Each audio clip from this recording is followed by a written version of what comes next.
Kayo po ba'y nababagot ngayong pandemic at walang mapagkakitaan? Well, nandito po ako para tulungan po kayo. Kumita po habang nasa bahay lang po. Ang gagawin niyo lang po, makinig po kayo sa bawat instruction na gagawin ko.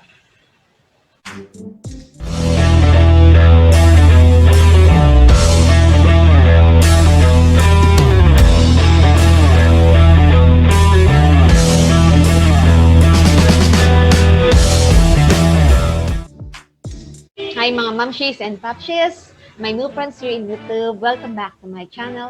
I'm Rodaline Clutario, mother of 3 children. So, kung bago po kayo sa aking channel, huwag niyo pong kalimutan mag-subscribe, like, share, and hit the bell button para ma-notify pa po kayo sa mga videos na i-upload ko.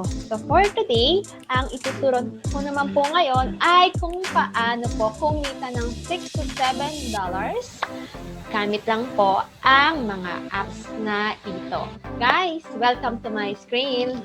So, ngayon ay ituturo ko po sa inyo, no? Ngayon po, nandito pa rin po tayo, no, sa onlinejobs.ph, no? Kung saan dito ko po nakuha yung aking full-time job po ngayon. 3 years na po ako. And nag-3 years po ako nung February 13 lang, no? Same time nga na gusto ko talaga sa work na ito dahil hawak ko yung oras ko. Same time kumikita po ako ng dollar nang walang kahirap-hirap kahit po dito lang sa bahay namin. Kaya gusto ko rin po kayo tulungan, mga mamshis and papshis, no? Lalo na po ngayon sa mga nawalan po ng trabaho, no? So, sa mga nagtatanong po bago po ako magsimula, kung ano daw po ba itsura ng profile ko, no? So, i-share ko po muna ito sa inyo, no? So, dito sa account ko, ito yung aking profile, no? Yan. So, as I said before, gawa lang po kayo ng profile nyo dito sa onlinejobs.ph and then mag-upload po kayo ng mga government ID nyo. I-connect nyo po ito sa Facebook nyo para umabot po ang inyong ID proof ng 80 plus pataas katulad po sa akin. Yan. So, ayan po. Ito ang itsura ng aking profile. And ito yung aking skill summary. Yan. So, ayan po. Ganyan lang po kasimple yung aking profile, no? So, marami pa nga rin po ako natatanggap na mga emails sa mga employer po sa US, no? Nagbibigay po ng job offer sa akin. Yan. So, paano po tayo mag-search, no? Kagaya ng sinabi ko, nakikita lang po tayo ng $6 to $7 per hour. No? Simpleng-simple lang po yung task na pinapagawa po nila. So, kapag nandito na po kayo sa platform na ito, gagawin nyo, kapag na-click nyo itong job search, yan, sige, click natin itong job search, and then click nyo po itong, yan, pipili kayo dito ng job category, no? Yan, kung saan po kayo na babagay, no? Kung saan po yung field nyo, no? For example, itong office and admin virtual assistant, and then itong job subcategory is data entry, and then click search, and then so ito nga po yung nakita ko po kanina, no? Ayan. Na gusto ko rin pong applyan kasi simple lang po siya. Ito, open po natin. Ayan. So yung category niya is freelance. So posted lang po ito noong June 16, 2021, no? So kahapon lang po. So yung salary niya is $6 to $7 per hour. Job overview is virtual assistant for a land company. You'll be working Google applications, Google Maps, and variation of websites to gather data. Must be comfortable working in Google Docs, Google Maps, and Google Drive. So, madali lang po itong Google Docs, Google Maps, and Google Drive. So, pakita ko po sa inyo, no? So, and again, kailangan nga po, meron po kayong account dito sa Google. So, kapag may account na po kayo, so ito po yung itsura po ng Google Drive.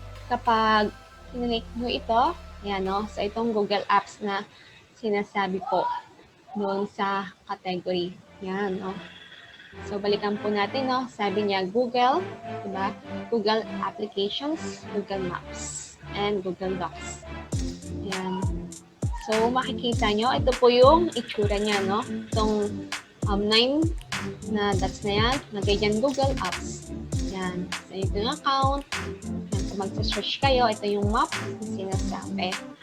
And then, so marami pong laman, no? Itong Google Apps. Yung Gmail. Yan. And at the same time, ito yung yan, Meet. Ang Google Meet.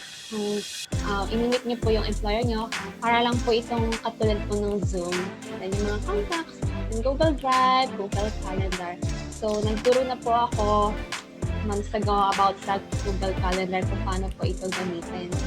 So open natin tong Google Drive. Yan, para makita niyo po yung itsura po, no? So, para ma-master nyo. Tinuruan ko na rin po ito sa inyo before. Yan. So, ayan po yung laman ng itong Google Drive ko, no? So, meron po akong ginawa ditong mga folder. Ayan. Yan sa mga activity namin, no? Sa church and then sa personal and then sa work ko. So, kapag nakikita nyo po ito, click nyo yung no, lalabas yung folder. Pwede kayong mag-create po ng file nyo or ng folder nyo. And then, ito yung Google Docs, Google Sheets, Google Slides, Google Forms. So, yung isang hinahanap po doon sa job qualification, kailangan po marunong po sa Google Docs. Yan. So, kapag in-open natin, yan. Para lang po itong katulad ng Microsoft Word. Yan. Yan. So, ganyan din po. So, pag mag-save kayo, lalagay nyo lang siya. Ang kagandahan po nito, no, hindi na po natin kailangan na mag-save kasi nag-automatic save po ito. So, makita ko po sa inyo, no. For example, maglalagay tayo ng title, no. Bawa, list of, ayan. So, yung account nito, name nito, list of subscribers na lang, no? Yan. And then, kapag kinilik ko dito sa body, so nakikita nyo, sabi kanina daw na saving, so save to drive, na-save na siya. And then, magpa-type ako dito, no, ng title, no? Yung list of subscribers. Yan. So, nakikita nyo siya, ayan, no, saving. Yan, save to drive. And then, ito lang siya. Napakadali lang pong gamitin. Kung list of subscribers, itong title, click mo lang to para ma-center and then Control D para ma-bold po. Yan. And then, kung yan, ito yung mga lalaman niya sa file. And then, kung i-edit mo, magka-copy and paste ka lang. Yan. And then, you insert, yan, so mag-insert ka po ng drawing, ayan yun, no? Then yung chart, yan, and then yung format, photos, and everything. So, nandito po, napakadali lang pong gamitin ng Google Docs na ito.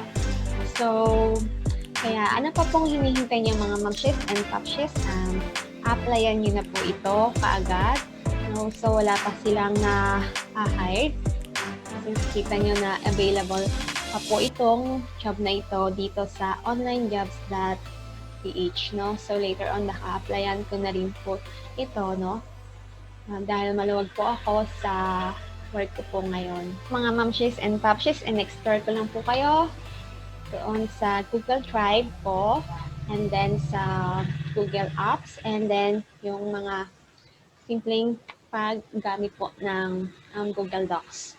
So, applyan nyo na po, gawa na po kayo ng profile nyo doon sa onlinejobs.ph. At marami pong talagang hiring, no? So, lalo na po ngayon sa US, na boom po yung economy po nila. Marami po silang VAs or virtual assistants na kailangan po. So, don't forget to subscribe, like, share, at mag-comment pa po kayo kung ano pa pong mga skills ang gusto nyo pa pong matutunan sa susunod na mga araw, no? So, bye!